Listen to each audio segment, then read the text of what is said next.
Somebody tell me what the hell's going on here. Kind of hard to explain. Is it, though? No, it ain't. It's the goddamn zombie apocalypse. World has gone crazy. Hashtag reasons I hate zombies was the #1 trend on Twitter before the internet went out. Whoa. You telling me that there's no more Twitter? So there's no more at the real Sheriff Lincoln? It's gone. Oh. Instagram. Oh, no.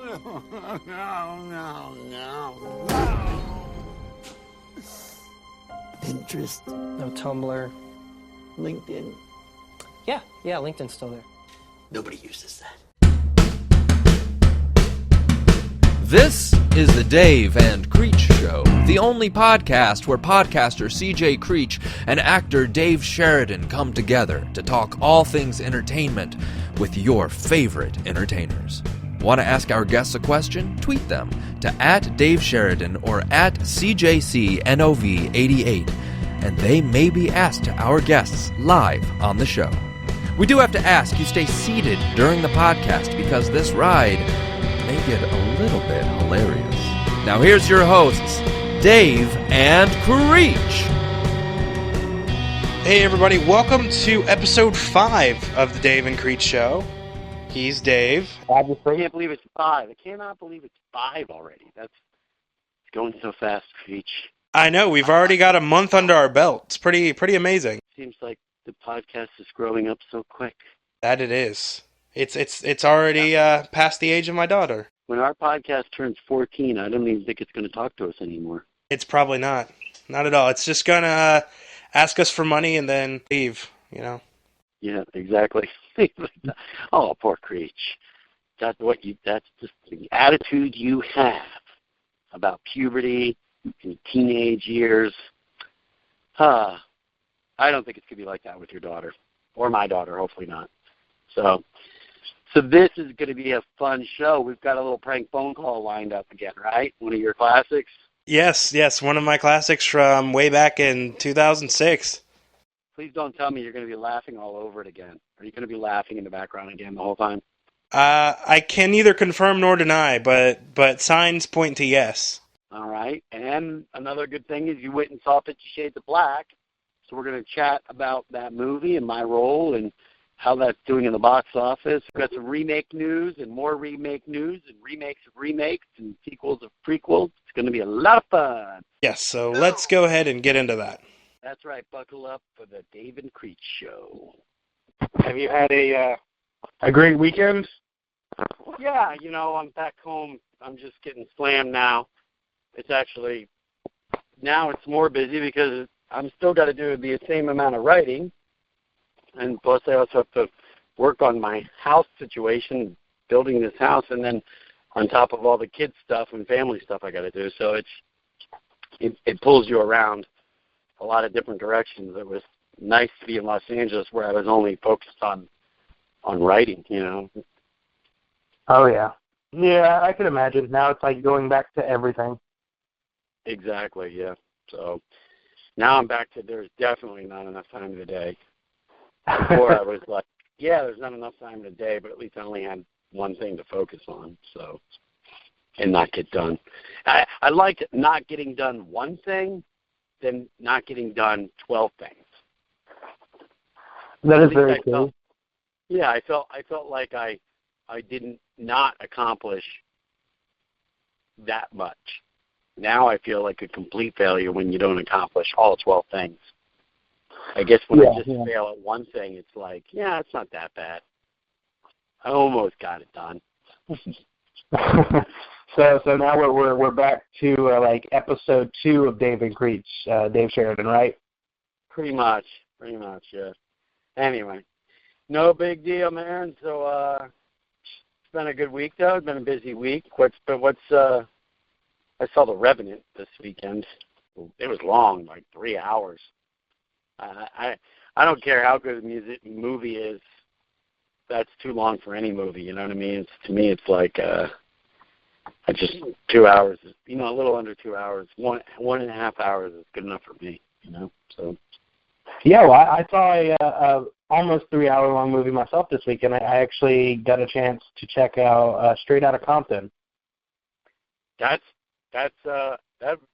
movie didn't feel 3 hours though. I watched that movie and loved it, and so yeah, it was really almost great. 3 hours. I didn't know that. See, I love that movie. I could have kept watching more of this. Well, I saw the, as we talked about in the first episode, I saw the director's cut, which was 2 hours and 45 minutes. So maybe that might be why it was longer. Okay. So maybe it was slightly shorter. We'd have to Google the running time of what the theatrical was and see if there's a major difference.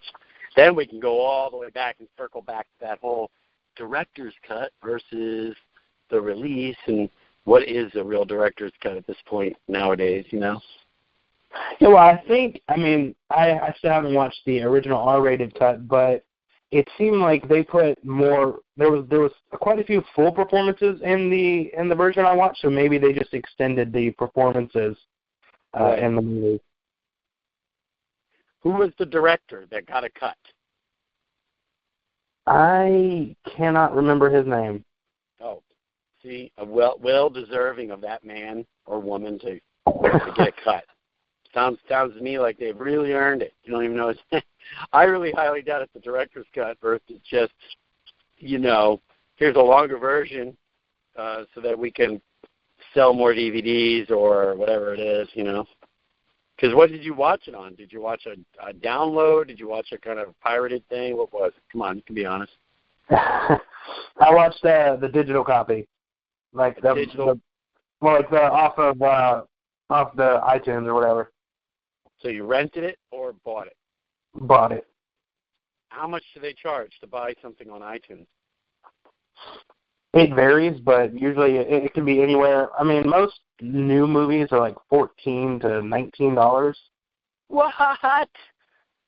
$14 to $19? What did you pay? Just tell me, just straight up. What did you pay to get the download? I paid $14. Oh my gosh! So why are DVDs dead? Wouldn't you rather have a DVD for $14 than a download at this point? Wouldn't you rather have the DVD and like with artwork and a box and stuff? I mean, I know it's material and it takes up room, but at least, yes, your cat could scratch it or something, but what happens if your hard drive dies on this download? I guess you have a record with iTunes. You can always get it again, right? It'll be permanently with your Apple ID or whatever, right? You've got the mark of the beast now, and they know what you got, right? Exactly. Yeah, you can pull that stuff anytime. And I technically I could have went to buy it from like the stores or whatever, because stores will also most DVDs and Blu-rays now come with a digital copy anyway. Right. Exactly. Right. But I don't know. It was more convenient. I thought they were like cheaper. I mean, obviously I've never rented or bought anything online, so you're saying I thought it was going to be like $4.99 and maybe $1.99 to rent it or something, yeah, it's usually $14. Wow. Yeah, it's usually $4.99 to rent. Yeah, I would say $4.99 to buy and $1.99 to rent. Those would be my price points. That's what I would feel worthy and comfortable doing something like that. I'm not quite sure. Like $14, I see, because I'm just showing my age and what I'm about. I would expect physicality for that type of money. I want to know that a truck pulled into a parking lot. Some guy got a cardboard box out with a soda dolly. He wheeled it in. Another guy took him out of the box. He put him on a shelf. He hit it with a price gun. And then I got to park, walk next to PetSmart, go into the Best Buy, pick up my DVD, stand in line, look at other things like candy bars or keychains or something. They ask me if I want the extended warranty. I say no. I walk out of there. I get my DVD, $14.95. I open it up. There's plastic wrap that I have to throw out. That gets picked up by another guy in a truck, put into another box. That's taken to a landfill. I'm watching the DVD. That's $14 worth right there. See what I'm saying? Yeah, I agree. I mean, most of the movies I have are all in DVD or Blu-ray format. And then sometimes, like, it's weird, like, with The Walking Dead, for instance, I'll buy the episodes as they release on, like, iTunes or whatever. It's like $1.99 an episode. So usually it's like $20 for the season, but then, you know, when the actual discs comes out every year, then I get the disc too, because I'd rather have that in my collection. Right, but you already have it. At the same time, you already have all the episodes already on a hard drive. Because when you buy an episode for $1.99, you get that for eternity. It's not like, oh, you have that. It's not like a rental where you get that for a month or something, right? Exactly, yeah. It's yours for good, or at least until, I mean, I haven't experienced with iTunes, but other places where I bought stuff like Sony's PlayStation Network a long time ago, like if they take it off the network, then you can't watch it anymore, which is kind of weird since you paid for it. But I think iTunes, it stays on there permanently. Right. Yeah, it should. Yes, you're saying if you go to Amazon Prime or Sony, but that's more of a rental at that point. You're just paying for you're not paying a la carte, you're paying for like a premium service or something, right? To have access to the things, and they can go away, I guess. Yeah. Yeah, it's crazy and convoluted, but in the end, I mean, it wasn't one of those movies where you're like, I really wasted my money on that. Because like you said, I mean, it was really good, and I definitely enjoyed it. Did you see the other version in the theater, or only the director's cut? No, I wanted to see it in theaters when it came out, but I've been so busy. I usually don't get a chance to see anything in theaters. That may also stem from the fact that I also used to work at a theater a long time ago. Like I used to be a projectionist, but I've been, I don't know. I haven't been to theaters. What was that? What does it have to do with anything that you worked in one? Now you avoid them a little bit because of the smell of them, kind of brings back too much. You just spent too much time in a theater, and now it's like, that's the last place I want to be, kind of a thing. Is that what you're saying? That and I know how things went on at that theater behind the scenes, some food preparation wise, and it's just kind of it's like so I try to. I mean, unless it's like a movie that I really, really want to go out of my way to see, I usually don't go. Like I saw 50 Shades of Black on Thursday, but before that, I don't recall seeing another movie this year. And I think last year I only saw 2 or 3 movies, like Jurassic World and maybe 1 or 2 other films last year in theaters. Yeah, me too. I don't know. I definitely saw Jurassic World. I saw Star Wars, Mad Max. So you kind of get this. I guess I gear towards larger action movies that, you know, you're definitely going to, like, enjoy on a huge screen with big sound. You know what I'm saying? So I won't go and see Daddy's Home with Will Ferrell in the movie theater. I'll just wait for that to show up on Netflix for free. I'm definitely a big, I'll wait for it to show up on Netflix, which is what bummed me out with people like Walking Deceased when I made that movie. And we'll move on to 50 Shades of Black in a minute, but, you know, here's a movie that I produced and we raised money for, you know, private equity money that was attempting to get their money back, you know, and these people I don't know that invested in me, invested in a movie.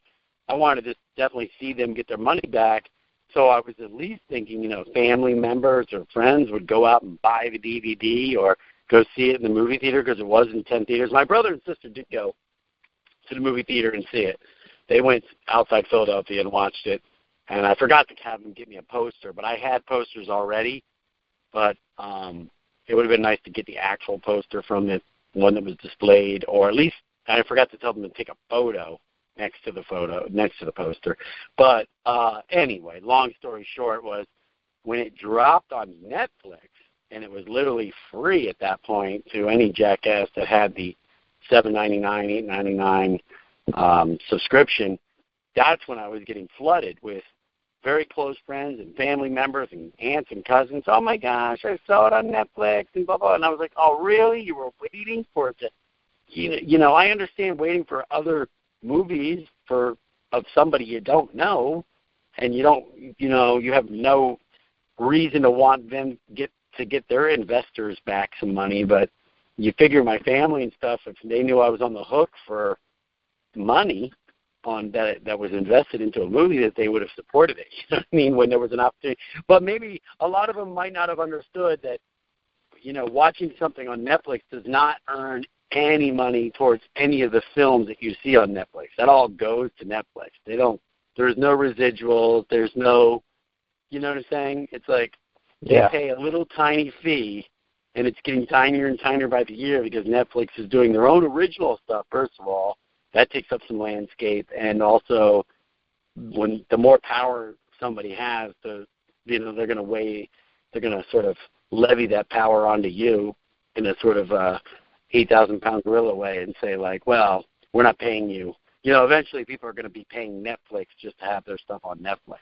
It's like they're actually going to lose money. Because Japan, there's banks in Japan that are offering a negative interest loan where they'll pay you.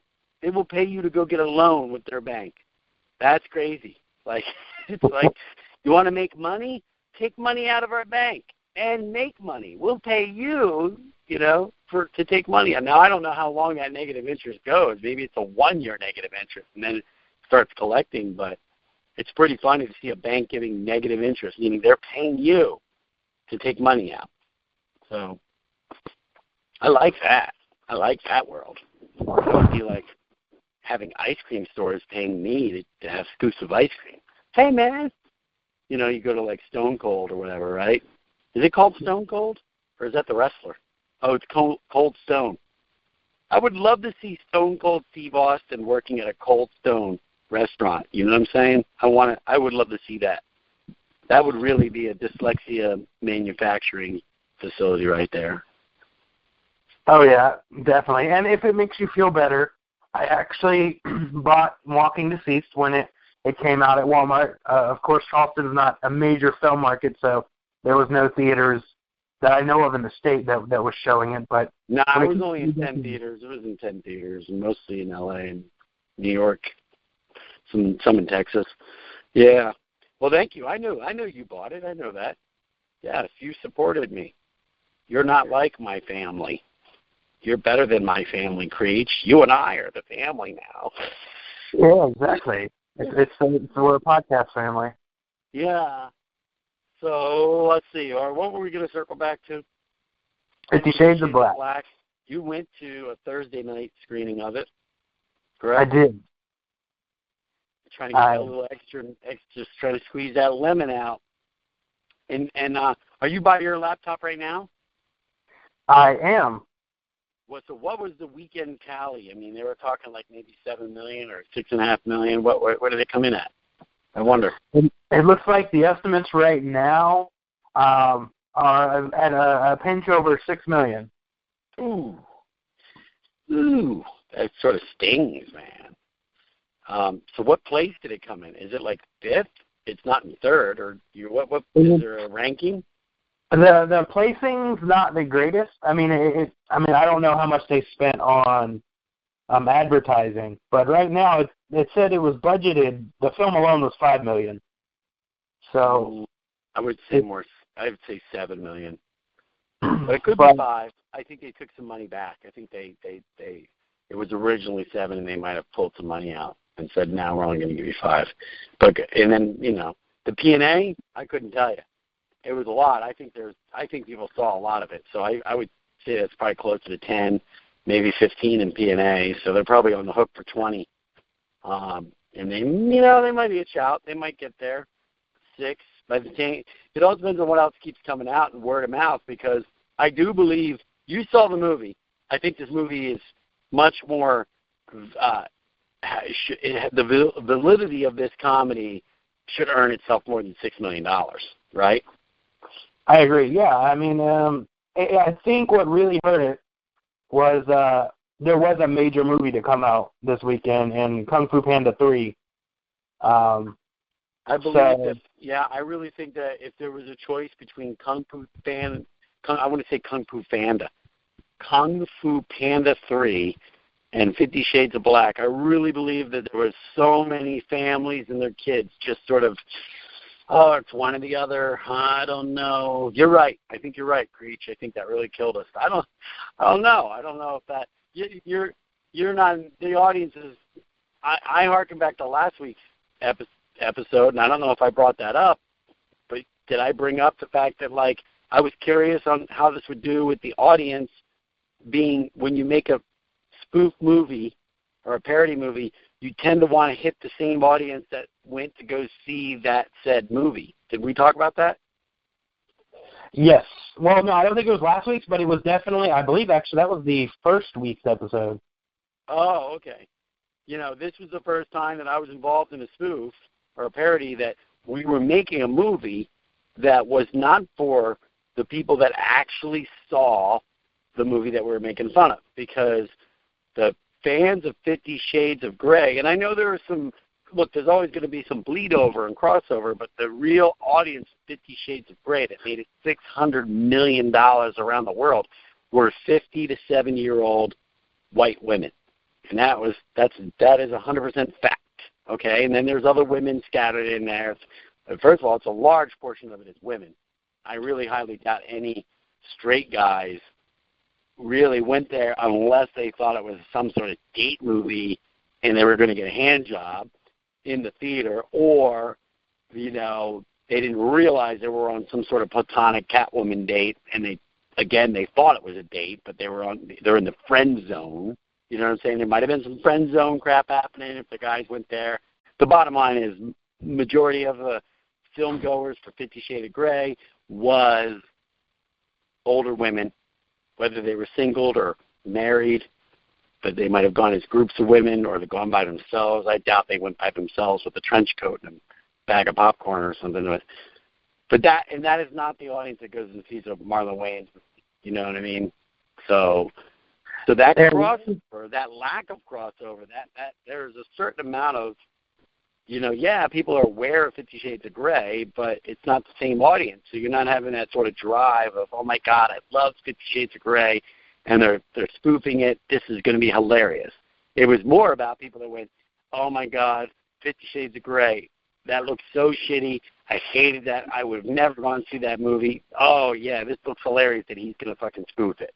Right? So you still win because you were familiar with it, but you were going because you thought the other movie looked so terrible. Oh, this is perfect for Marlon to spoof.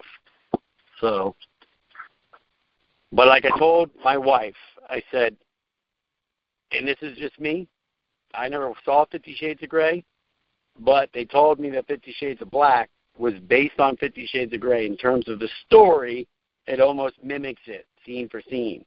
And from what I can tell, based on that, scene for scene, that 50 Shades of Grey was a terrible story and a terrible movie, but mainly a terrible story. And so you can't go and take a terrible story and do the exact same terrible story and try to make it comedically work, because you're still working from a broken story. The story was not going to work. It didn't work in 50 Shades of Grey, and it didn't work in 50 Shades of Black in terms of storytelling. That is just, it's sophomoric storytelling in 50 Shades of Grey. It really is. But, hey, there's fans of it. They're going to make another one, right? But from what I understand, it's not a good story. Well, one of the funny personal highlights during the screening of the movie, we talked about this, I think, on the first episode. I put it up jokingly, just wondering if there would be anybody to see 50 Shades of Black thinking it was, somehow the exact sequel to 50 Shades of Grey. Right, and this was that legitimate. We were joking that because the title is so close, especially since the new one is 50 Shades Darker, will be the actual sequel to 50 Shades of Grey, that 50 Shades of Black might be construed as, some people might mistake it as the legitimate sequel to 50 Shades of Grey. And so with that said, you went there and what, you noticed some people there that might have been like, what the heck is this? Actually, there was two Hispanic ladies that were sitting right next to me. And when the movie started, they were loudly, proclaiming, why did they recast the white guy? And for the for the first half of the movie, they just kept talking, thinking that it was in response to like the whole Oscars thing where they recast to color up the cast a little bit. And then eventually, after laughing in my head for so long, I didn't want to make them struggle any longer trying to figure out why they were remaking it or recasting all the characters, and why the tone suddenly changed in the sequel. So I was like, yo, this is a parody movie. This is not the actual sequel. And then they were like, oh, that explains a lot. But they still stayed and watched it, and they laughed for the rest of the movie. So well, that's good. Yeah. So they really, I mean, that blows my mind that there's people in America that will just willingly put up $9 or $12 for a ticket, not even really having a general, awareness of truly what they're buying. You know what I mean? It's crazy. Like, so were they speaking were they speaking Spanish during all this? No. They were speaking English, thankfully, because I don't know English. Yeah, they know enough English to know. I only know the bad words in Spanish, so if they were speaking that, I wouldn't have understood anything. Right. So clearly they speak English to the point where they, it's not like a language barrier or a lost in translation thing. It should have been very clear to them that if you could speak English and you're around long enough to like learn English, you're probably around long enough to catch on that Marlon Wayans is not the guy they replaced the 50 Shades of Grey guy with. Well, yeah, not only that, I mean, I don't see how they could have missed all the commercials. Even the poster has Marlon on it. It blew my mind, but it was still very hilarious that there's actually some people out there that I'm assuming not just them that actually went to see the movie thinking they were seeing the new sequel to 50 Shades of Grey. Now, that could have been a thing where they got to the movie theater with their kids and maybe their husband, and they saw, they're all going to go to, like you said, Kung Fu Panda 3, right? And then they saw that on the ticker, 50 Shades of Black, or it might have been just 50 Shades of, like with a ... like you couldn't even fit it on the actual little digital thing. You know how sometimes you don't see the whole title up when you look on the thing? You'll see the Avengers something, and because those Avenger titles are so long. Yeah. So maybe that's what happened. They said, we're going to go see the new 50 Shades movie. Oh, great, that's cool. Okay, honey, I'll take the kids into Kung Fu Panda. Enjoy. Okay, great. And they, you know what I'm saying? Maybe they were there. They thought they were trying to, like, not sneak one in, but go to their adult film while the kids were at Kung Fu Panda, and then they were at the wrong film. That's great. So technically, it didn't really even make $6 million. It only made $5,909,062 or whatever. I don't know. God, if I knew math, I wouldn't be an actor. Well, yeah. As previously discussed, I'm not that great at math either. But now I did see your surprise roll, and obviously. Well, hold on. Before we talk about that, so the box office earnings of this movie, you said it's 6.3 or 6.5, or what are you saying? It's between 6 to 6.5. Yeah, that is a disappointment. I'll just be straight up that the analysis, the analytics of it all prior to this was saying 11 million, and they were saying it would come in number 3 or number 2. It was going to kind of compete with the Perfect Storm remake or whatever that one was called. This is a good boat, or What a Good Boat, or Perfect Boat. What's it called? Do you know that one that's out? I don't, but I know Sean, it has the guy from Star Trek, Chris Pine, in it. Exactly, and he's got the boat's called the Enterprise, but he's not Captain Kirk. But yeah, just like it made the top 10. It looks like the Perfect made the top Storm. 10. It looks like a remake of the Perfect Storm. It's like they went and just got the same CG waves and said, okay, talk with a Boston accent. Here you go. Here's more New England idiots going out to like the Atlantic during a giant storm. That's very common there, because they must watch the same Weather Channel as you. When I drove up to New York, when there's 4 days of calling for 33 inches or more of snow. I didn't know it would be that big. I actually didn't know what 33 inches was. Man, a lot. Down in Charleston, we don't measure snow in inches, so I thought they were joking. There was a measurement. So yeah, whatever. That's a disappointment. That's not good. The thing is that people become complacent. They become complacent waiting for these things just to come on Netflix now. Do you know what I'm saying?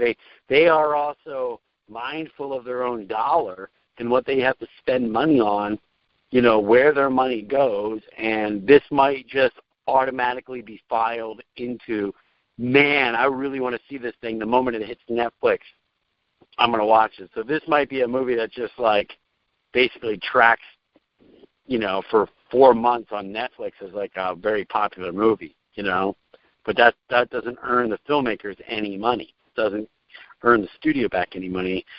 It just makes Netflix some money. So anyway, yeah. Now we're jumping back. You saw it on Thursday. You liked it, right? You basically said it was enjoyable. Yes. I saw it at 9 o'clock at night, and it kept me awake. So that's always a good sign. And you saw my role. What'd you think? I thought it was hilarious. Mysterio the Magician, obviously. Whoa! You gotta cut that out. You gotta beep it. Yeah, I mean. Or are you saying people can look that up on IMDb now, right? I don't know. Is it on IMDb? Yeah, my brother called me and said I came up on IMDb now. We were kind of making that we never listed it. You know what I'm saying? We wanted it to be kind of a surprise little especially since I'm the magician and I'm popping up out of nowhere. The idea that I'm popping into this movie out of nowhere, you know what I mean? That was kind of the concept. So, yes, I'm Mysterio the Magician. I have a little scene. There was a lot of funny that got cut out, but it was still good. It still had a couple, it had a couple solid laughs. When I watched it live with an audience, it got one, two or three laughs. So, it was funny, right? Yes, it was funny. And then I don't know. I loved your exit. I don't know, that had me laughing for quite a bit. Where they catch your cloak getting caught in the door after you disappeared. Yeah, exactly. Yeah, there was so much stuff we did that got cut out because you can just, you saw the Mike Epps part, right? Playing the dad. Yeah. His part was so short, just like mine, but you could tell that he was just, they must have improvised a lot more, and it just got cut, Oh yeah, well, it'll be interesting to see if any of that makes it onto the DVD. Yeah, I highly doubt. There might be the extended cut that, you're talking, but there won't be deleted scenes and stuff like that because they just don't even bother doing that anymore. You correct me if I'm wrong. I don't know how many DVDs you buy. I know you bought Walking Deceased because, and I know it sounds like you buy season 1 or season 2, the TV series of stuff, but you didn't buy, you rented something or you bought a download or something else. So it's probably hit or miss on what you buy on DVDs. But what was the last thing you saw some real good deleted scenes and stuff on a DVD? When was the last one of those that you actually recall?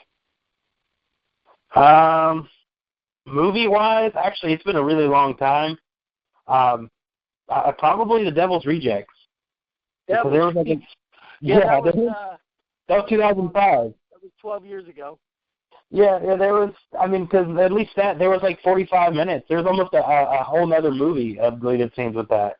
Yeah, well, there was. And there was a documentary on there. But that was a legit, DVD. You know what I mean? That was yeah, what I'm saying is they don't make DVDs like that where they're, literally tossing a bunch of cool stuff, onto a thing. That was actually came as a 2-disc set. There was so much stuff, right? So yeah, because there was an hour and a half, 2-hour documentary on the making of the movie as well. Right. Yeah. Yeah, and that was great.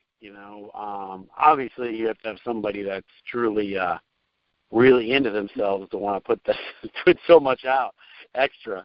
That's Rob Zombie definitely is somebody that can be convinced of like, what, you need a documentary of you making them. You're right, I need a documentary of me moving.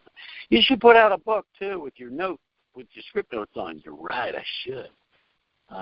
They really mined every aspect. There wasn't anything left, of that thing that hasn't tried to squeeze some money out of, right?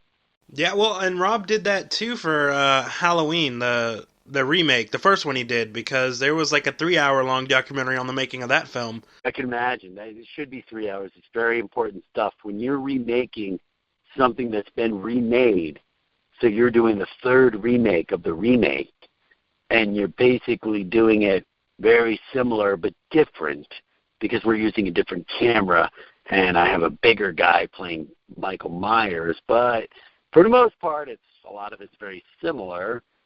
Well, I think that deserves 3 hours of a documentary to cover that aspect. It's very important.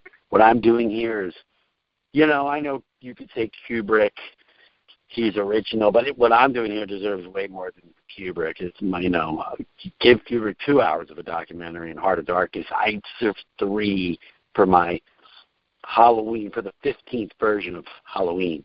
It's very important. Yeah, well, but surprisingly, maybe by that he decided that it wasn't worth doing that anymore, because I know he did Halloween 2 as well, and on that one there was nothing as like documentary wise. Maybe he learned his lesson after the one. Well, they might have learned a lesson on the cost differential of everything.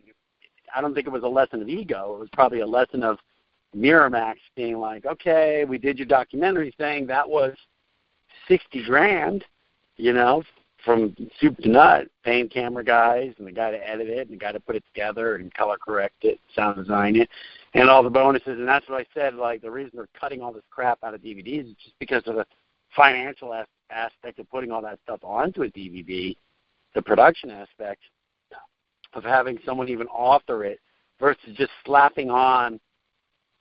The easiest thing for them to do is slap on the cut before the final cut. Whatever went to studio testing, and they took some stuff out, then they just put that cut on, and they call it the extended cut or the director's cut or whatever it is. When in reality, it's just the last cut before the edit that they released, so that it's different in some way, and they just put that out. The least amount of lifting and work, but it enables them to put a DVD out that is different than what we're seeing, and that hopefully that's them just trying to squeeze that lemon out of, any potential audience members that might want to purchase this, so. Very true. And, maybe they'll do with 50 Shades like they did with Sex Drive, with their unrated cut, where they just played all of the, or they input all of the different alternate takes in the actual film back to back. Yeah, in that one, you could actually watch the theatrical version, but you could also watch an unrated version, right? Especially shot unrated version. Is that correct? Yes, and the unrated version was, the movie itself was hilarious. I love that movie ever since I saw it in the theaters, but the unrated version was kind of, I don't know if you got a chance to see that version, but it was like... I did not. It was, in itself, it was almost a parody of quote-unquote unrated versions. It was. They rewrote it. They went back and they reshot a bunch of scenes to be stupid and unrated. Yeah, and then they also just added random nudity, like the same person. Right. Yeah, it was just hilarious. And then on top of that, they had all of the alternate takes when they were saying different stuff that they just input back to back, so you could see all of the different things that they had said. Yeah, but they went back and blue screened in like naked chicks or something like that, being really stupid and being purposely. Yeah. I thought that's a really fun idea. Those are my buddies, Sean Anders and John Moore, super talented guys. I love them. Yeah, that was actually probably, I'm not gonna say my favorite movie of 2008, but it was probably like my second, because Dark Knight came out in 2008, so that movie was my favorite movie of that year, but close second for sure. I would agree with you. Yeah, I couldn't put I definitely could not put Sex Drive in front of Dark Knight, but it's definitely a movie. I think that there's not enough people know about Sex Drive still to this day. You know, it's a very good movie. It's funny. Yeah, you know, I definitely agree with that, because usually when I say Sex Drive, if I'm telling anybody about it, they for some reason they first assume it's a porn, and then I'm like, no, it's not. It's actually a really good comedy. But yeah, it didn't. I mean, they didn't. I didn't see much promotion of it. I mean, the only reason I found out about it was because I worked at the theater at that point, so I saw the trailers and I was like, I need to go see this movie. But I make sure, like, whenever, because sometimes it'll occasionally come on Comedy Central at late night or whatever, and, you know, I always tell people to check it out if they haven't already, because it's definitely, I believe it deserves, like, a cult following, because that movie was hilarious, and deserved to have been known more than what happened with it. It may find a cult following somewhere if we talk about it like this. You never know where the cult following has to start somewhere. So maybe it starts here. You know, it also could be something that, like, they're going to they're redoing Mystery Science Theater 3000 or whatever. They're going to start new stuff on that. This might be a film that, Sex Drive might be a film that falls into that realm, because I don't know if they're going to, you know, go back into these kind of sci-fi Ed Wood type of movies. I think they're going to find things that are more like recent and not sort of, you know, things that could be cultish and they can go and make fun of still at the same time. So, yeah, I mean, it was a great movie, and maybe it will be on that. And obviously, with us talking about it, the Walking Dead fan base is immensely interested in anything that their favorite actors from the show have done. So, you know, obviously Michael Cudlitz was in the movie as well, so right. Yep. If people love Abraham, they should definitely check it out too. That's true. That's a good point. Now, going back to 50 Shades of Black, what was your favorite scene? I mean, obviously the Mysterio one was great, but then my favorite character. Oh, I know, but my scene was not near the top of one scene. Honestly, Really what was your favorite scene? I wouldn't even say my favorite scene was limited to just like a scene. I felt like my favorite character, pretty much every scene he was in, I feel like he stole the show. And it was Affion Crockett. Okay. His character just, I don't know why, it was so hilarious. Because his character in and of itself was a parody on the artist The Weeknd. And, you know, he's called The Weekday. And just that scene we had talked about a little bit last week, but when he gets up and, you know, his thing's just flopping everywhere and lands into the bowl and everything, it was just, I don't know, his character as Marlon's brother was just hilarious. Now, was there a brother like his character a little bit in 50 Shades of Grey that we know of? I don't know, because I never saw it. So I hadn't seen it either. I don't think there was, though, because I think his character was more just to play on the artist The Weeknd. But it was, regardless, it was definitely hilarious. Is the guy called The Weeknd, or is he called the artist The Weeknd? The Weeknd. The Weeknd. And is he? What do you mean he's an artist? What does he do? He's had quite a few hits in the past year. He actually has the same hairdo that Affion has in the movie. But his song is like, I Can't Feel My Face When I'm With You. I don't know if you've heard that. Yeah, that one goes, I can't feel my face when I'm with you. Right? Yeah. That's him. Yeah. He's called The Weeknd. He kind of looks more like, doesn't that guy look more like Usher, I think, or something, you know? It could be like, I don't think so. I think Affion Crockett was a good substitute. Right, and and his hair was similar, but it was more of a cartoon version of it. You're saying, right? A little higher, right? Oh no, his hair was practically spot on. That's how that guy's hair really is. I've seen the video of that guy. I didn't know he was called The Weeknd. Wait, he's The Weeknd or is he Weekday? He's The Weeknd. Affion was The Weekday. The Weekday. I have to go check it out now. Now I want to go see that video. Yeah, because I didn't catch that because I'm not a big I don't know what you want to call it, top 40 followers. I don't know any of the music and stuff like that. I do know the song, though, when you mention it, but I didn't know who sang it, and I have seen the video once. So that was interesting. So basically, he's a recording artist. He's a musical singer, right? Yes. Got it. And then, if I had to pick a scene, I don't know. Once again, it's really hard to just pick one scene because the movie is really hilarious. But I like the running joke throughout the movie where she thinks she's going to get to ride in his helicopter, and then she never does. It's like, we haven't had sex yet. And then she, like, at the end of the movie, she's expecting it again, and then they're just riding, I think, in a bus. He's like, we're not married yet or anything like that. It was, I don't know why I got a kick out of that. Right. It was a helicopter or a private jet? I think it was a helicopter, but it might have been a private. I can't remember exactly, but right, but they never get in it, basically. Got it. Yeah. I think I like the Mrs. Brady, the Florence Henderson Whiplash scene. I think that was pretty darn funny. That was, and I mean, I've seen her in other stuff that she had done that wasn't Brady related, but I don't think I'd ever seen her curse before in anything. So that was interesting. Yeah, I don't know. She might have been in Shakes the Clown. Was she like the chick in Shakes the Clown? And she was like, he wakes up and she's pissing on the toilet over him or something like that. Wakes him up or whatever. Bobcat Goldthwait's 1990s classic.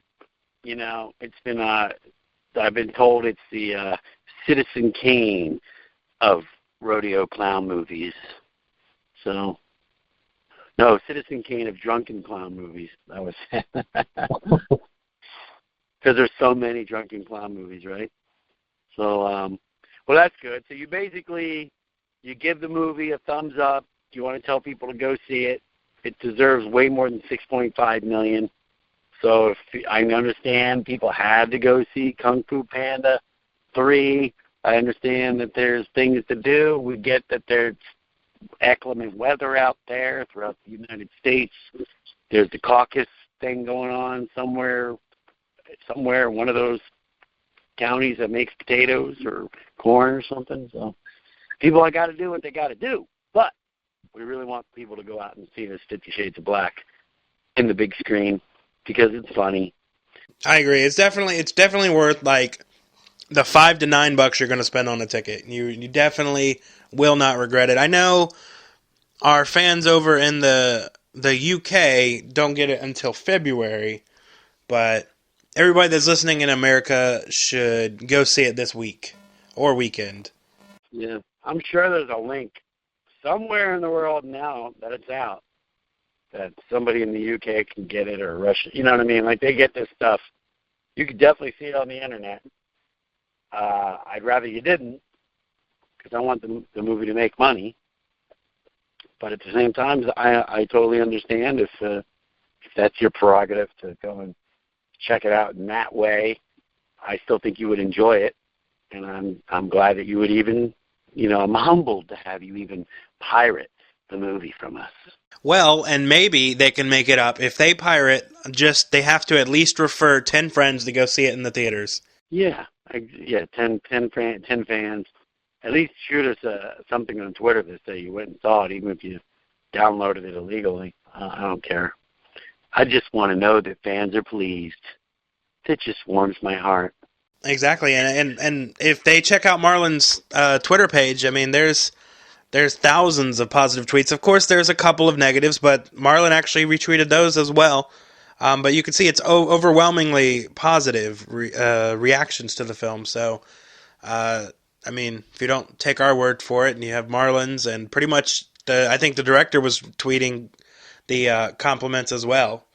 So obviously, it's not a whole fake campaign of getting people to say that they like it. I mean, there's actual real feedback from real people that are loving this, and it's not just us, because technically you were in it, and I'm podcast co-host with you, but I mean, I still enjoyed it, definitely. Good. Well, all right. Well, there's got to be something more going on in the world than just 50 Shades of Black. We definitely have covered that, chatted about it. Moving to our little, last third of our podcast here. What else is going on there? What are we going to... Do you have an interview in the bank to chat with somebody about? Not today.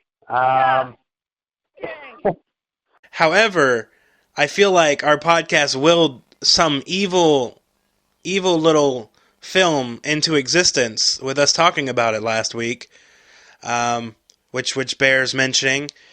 They almost the day or the day after we talked about how many times they've remade the Texas Chainsaw Massacre. They just announced that they're doing another one.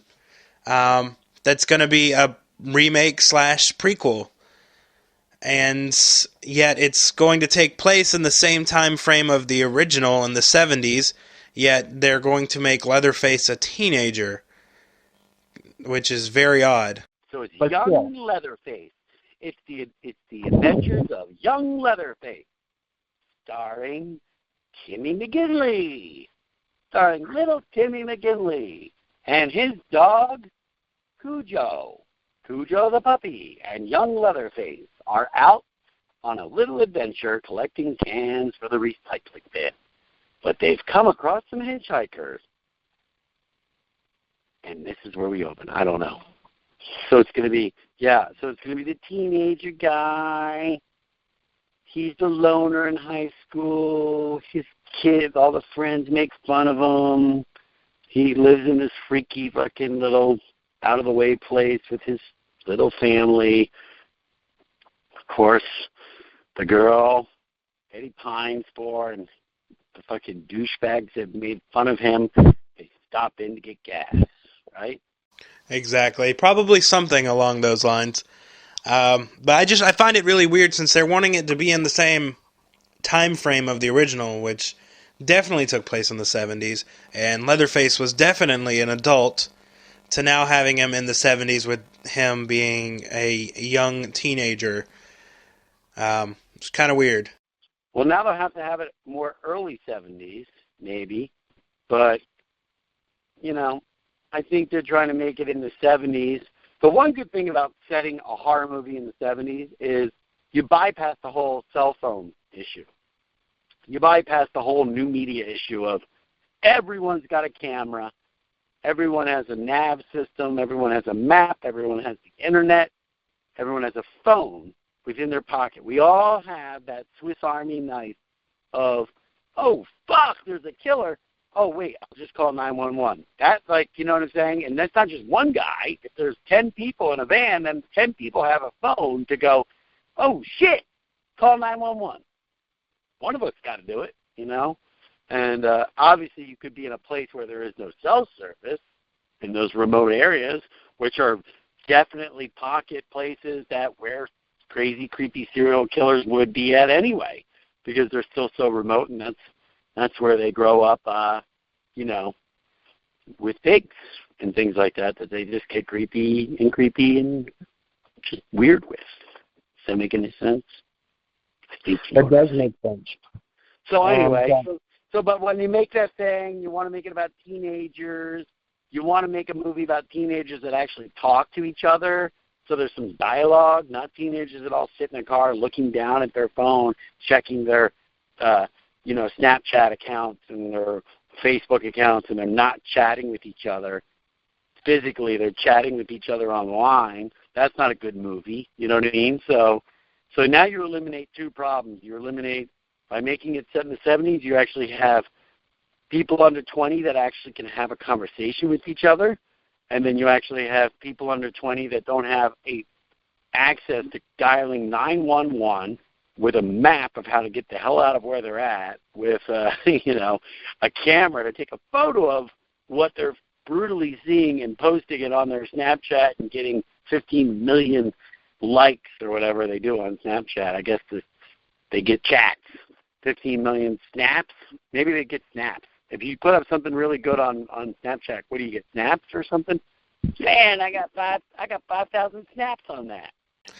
I think, I mean, while I am young, I think I just am old enough to not really know or use what Snapchat is. So I'm not too clear on that. I'm not hip on the Snapchat. Don't tell me we have to add another host to this podcast. Do we have to go younger in demographic, or are we left falling? I was counting on you, Creech. I thought you were the young half of us.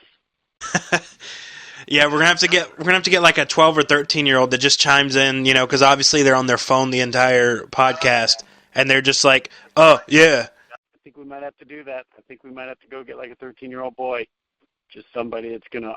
But we really only go to them when we want anything topical and just clarification of what the hell's going on in this world. So so Texas Chainsaw Massacre, set in the 70s, the young Leatherface, a teen Leatherface, Tetherface, as they're going to nickname him. His leather will be much smoother, won't it? Because he'll be younger. It'll be a nice smooth leather, brand new.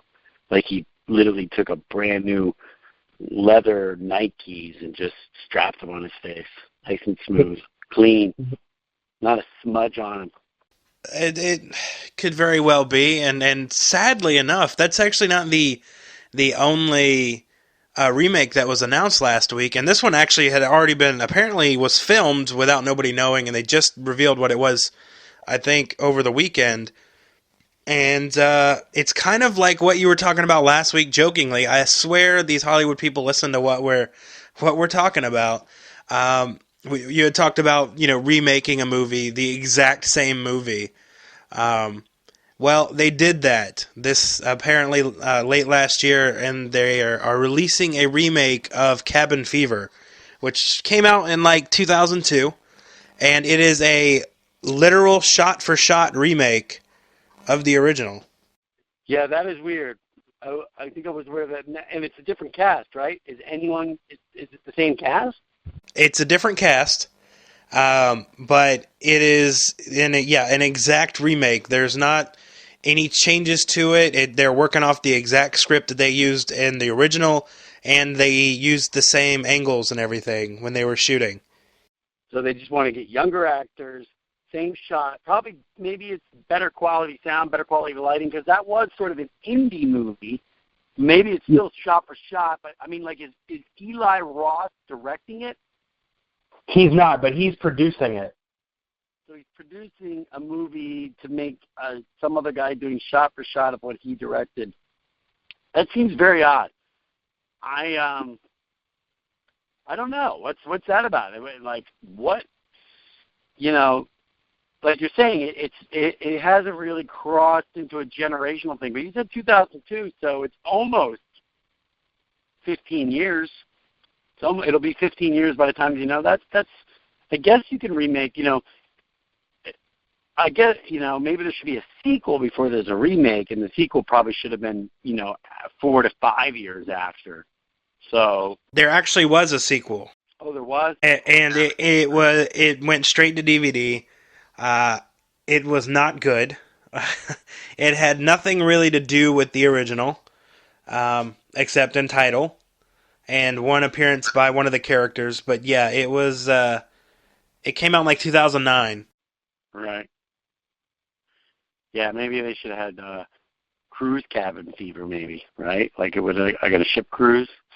Yeah, it was called Cabin Fever 2 Spring Fever, and it was it took place at a school. I still don't know exactly what I watched. That is terrible. I'm sorry. Yeah, I don't know how anyone even gets remotely going close to producing something like that. Cabin Fever, Spring Fever, Cabin Fever, Spring Fever.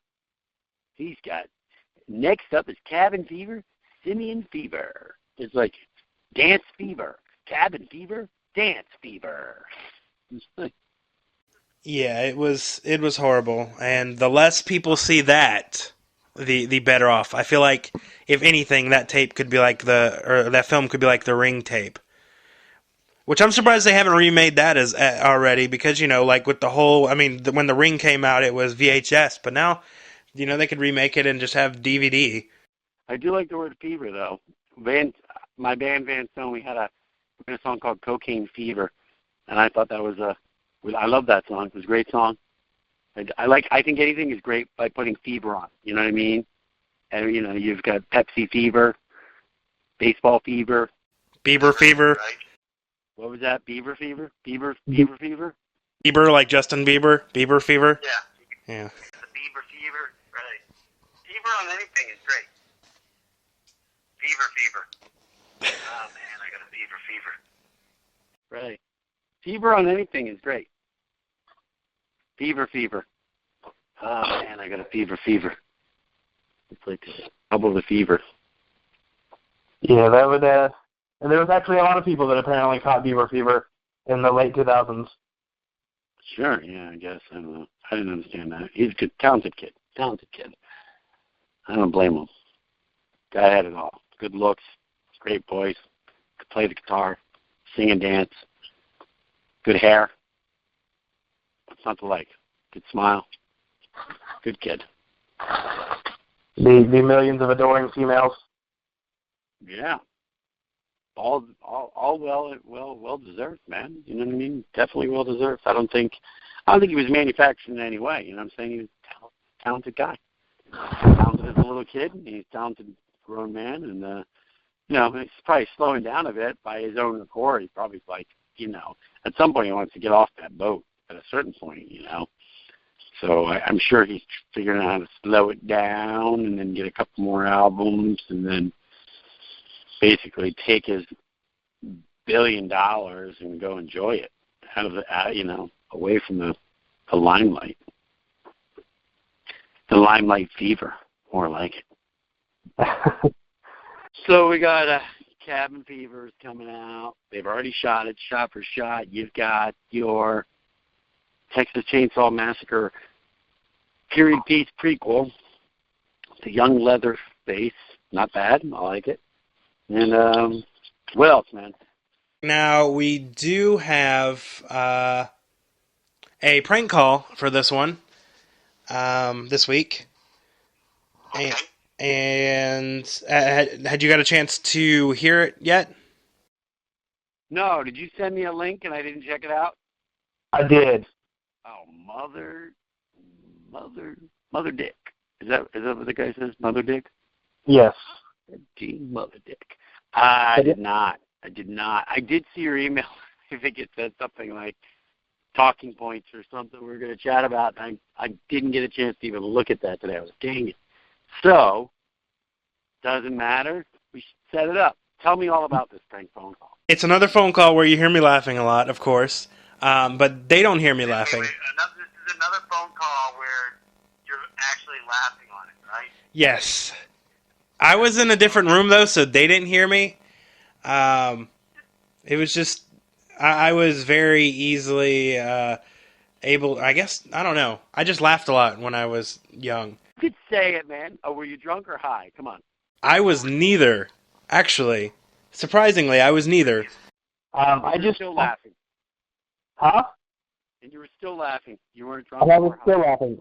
The problem with me back then was once I start laughing, it was extremely hard to get me to stop.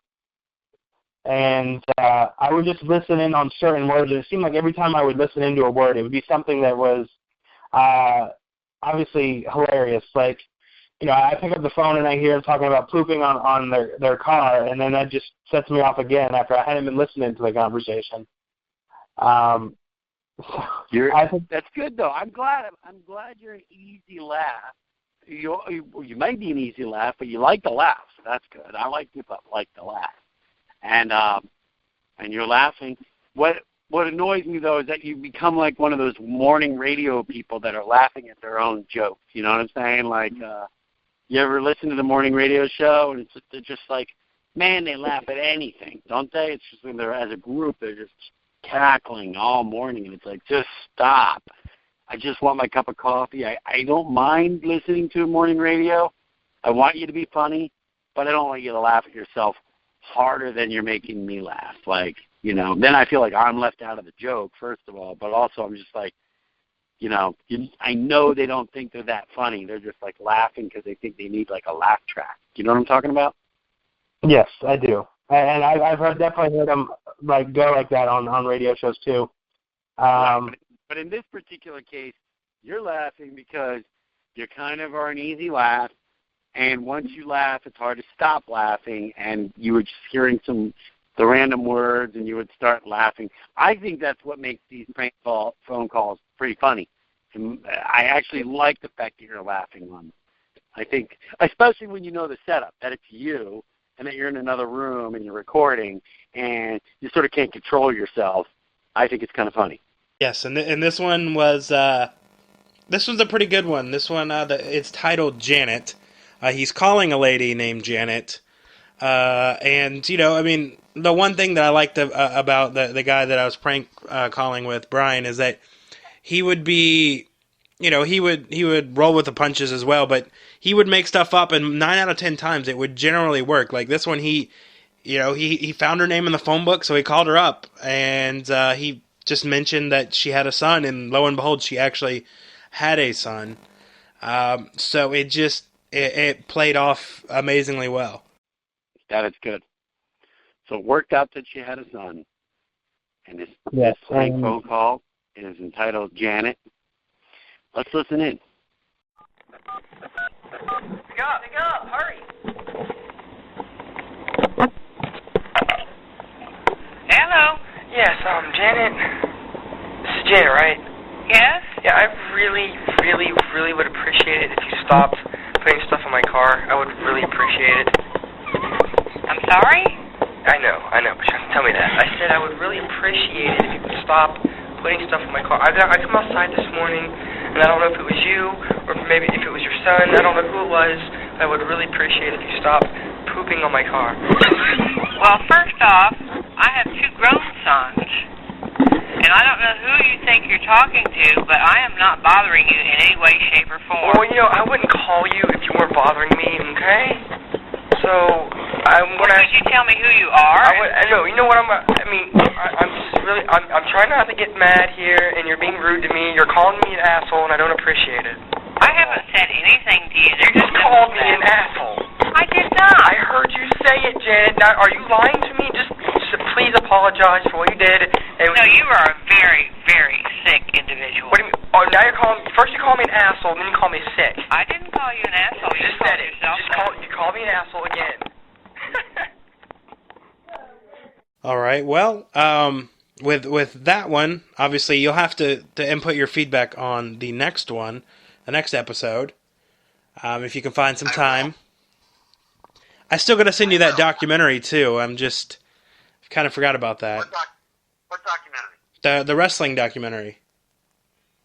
Oh yeah, did you send it to me? I didn't. No, that's what I still got to send it to you. I forgot to do that. Yeah, man. Okay, that's good. We got 2 things that we can talk to about next week. This prank phone call we just listened to, since I haven't heard it, because I actually can't hear it live while we're doing this because you play it separately. And then we're going to talk about your wrestling documentary. You're going to send me that link. I'm going to watch it. We're going to talk about, where that thing is going, what it's becoming, all of that. We'll also know a little bit more when we talk again on Sunday of next week. You and I will know what 50 Shades of Black made on its second weekend at the box office, and we'll see if it's at least continued to earn a very similar rate, or is it completely, most movies lose half of their box office from the week before. So if this thing made 6.5 this weekend, it should make 3.25 next weekend, and then it'll be 1.75 or something like that the following weekend. So one of the things as well, next weekend is going to be a busy weekend. I'll be in Atlanta doing press work for our podcast at Days of the Dead. So that's going to be pretty fun. Be doing some interviews with a lot of the people from the horror genre. Okay, so what is that, the 6th, 7th, and 8th, or no, 5, 6, 7? 5th, 6th, and 7th, I believe. It's this coming Friday, Saturday, and Sunday. Wow. And we will be You there. have to call me. I don't know if I can get over to that, but that might be cool for me to try to get down there, right? That would be pretty awesome. I'll keep you posted. It really depends on how my week goes here with this house and stuff. I wish it was like 2 weeks away. But because I just got back, and I'm trying to, hit the ground running on the other things that I'm trying to finish, it's hard for me, oh, my God, now I got to go to this yet? It's like, oh, I got to build my kid's Pinewood Derby car, too, coming up. Literally, I got to go pick the car thing up tomorrow. This is the stuff I have to do, man. Well, we've got that, and then next weekend, while I'm, at least I will be possibly you will be visiting Days of the Dead, where we'll be running a contest to win some autographed 50 Shades of Black posters, and I'll be sending those your way to autograph, and the official rules will be posted this weekend, but obviously they'll have to like your official Facebook page, follow you on Twitter, which they probably already do, and then follow my channels, and that each time they do one of those things, it gains them an entry into the drawings, and I believe there's 5 posters we're drawing for, so there's 5 chances to win, which is pretty good odds.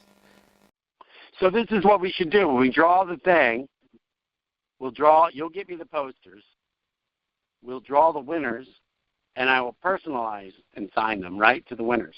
So it's not just going to be here's just a Dave Sheridan signature thing. This will be a personalized autograph, thanks for listening to the Dave and Creech show, et cetera, and being a great person and great human being.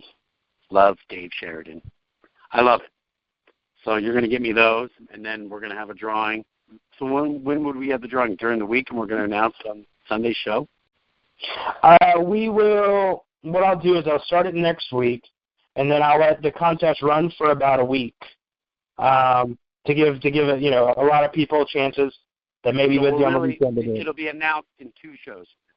Yeah. It'll be the winners will be announced in 2 shows from now. Got it. Now, going back to the Days of the Dead, the con that's coming up in Atlanta this weekend, who's on that guest list that you're excited about trying to get an interview with? Probably the 2 most.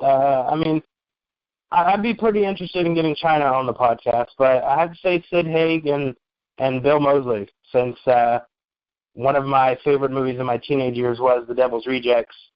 And so you're telling me you've never interviewed Sid Haig or Bill Moseley? Never. Yeah, you should get Sid because, he's getting up there. I don't know how many more he's going to do of anything.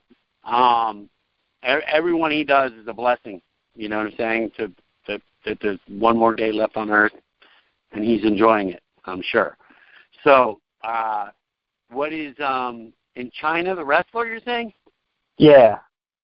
I did a movie with her, right? I did not know that. Oh, my gosh, my co-host. My kingdom for a co-host. Holy moly, what the hell? It's called IMDb, Creech. Well, the only movies I know of China are, she's done some adult films, but... That's the ones I did with her. Yeah, that's the one that I was in the background. I was the pillow. Oh, okay. It was just a roll of the pillow. I was not the man. I was the mattress. They had me sit very still, but they wanted me to be soft. They said I was memory foam. I played the role of memory foam. Nope, I was not in that movie with her. No, you got to look up the IMDb. You'll figure it out, and then you should tell her, oh, yeah, and my co-host of my thing, Dave Sheridan, you were in this movie with him. You should ask her a question about the movie we did together. Okay, yeah, I'll have to figure out the movie and then watch the movie to ask. Unless I go with the obvious question. So how is it to work with Dave Sheridan? You should see if she remembers me. This was I don't know, a long time ago, probably 14 years ago, so she probably forgot me. Actually, it might have been 15 years ago at this point. So anyway, yeah, look up the IMDb. You look her up, and I think it's pretty obvious. Go down around 2000, the year 2000, 2001. All right, well, when she was China, she was still with the WWF at that point. I don't even think it was the I don't think it was the WWE yet. I think it was the WWF back then. Well, I would definitely look into that to find out what that is. I guess in the last one I'm really looking forward to interviewing is Tobin Bell, who played Jigsaw in the Saw films. That's right.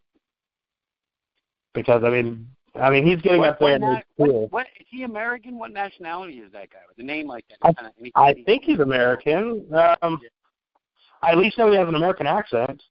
I guess that technically doesn't mean that he's from America, but yeah, and I don't know. I'd have to look into that and do some research. He might have a good lineup. He might have a good line. He might have an actual sort of interest by the fans to have stuff signed, because Mosley and Sadag, they're at every one of these, so therefore it starts the diminishing returns of how many people are lining up to see them, because they've done so many. They've already been there. You know what I mean? So who else is on there though? What are some bigger names that are going to be there? Billy D. Williams is going to be there. All right, Billy D. works every time. And ironically enough, since we talked about it today, most of the cast of the original Cabin Fever is going to be there as well. Oh, cool. What was that? The Joey guy. What was his name? I do not. Joey Kern. Right? I think so. Actually, the name does ring a bell, especially with Kern. I think he was scheduled, but he had to cancel due to something family related. But the rest of the cast will be there. Other than the dude from the Boy Meets World won't be there. Okay, I didn't know the guys from Boy Meets World was in the movie. What about Cheryl Ladd, right? Yes, she will be in there. She will be there. I think Jordan Ladd? Cheryl Ladd's daughter. That's right.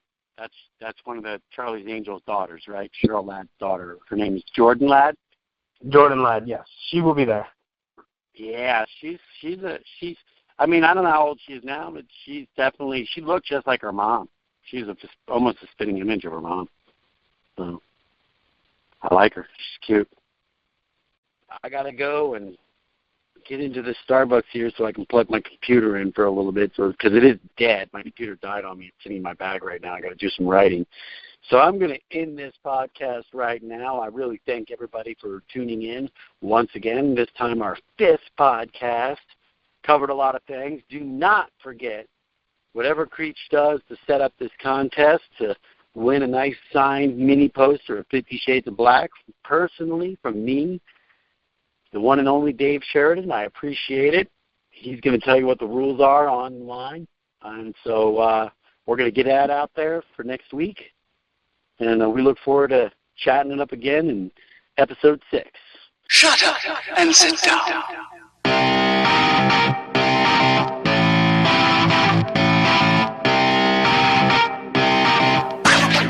Thank you for listening to The Dave and Creech Show. The views and opinions expressed in this podcast are solely those of Dave and CJ.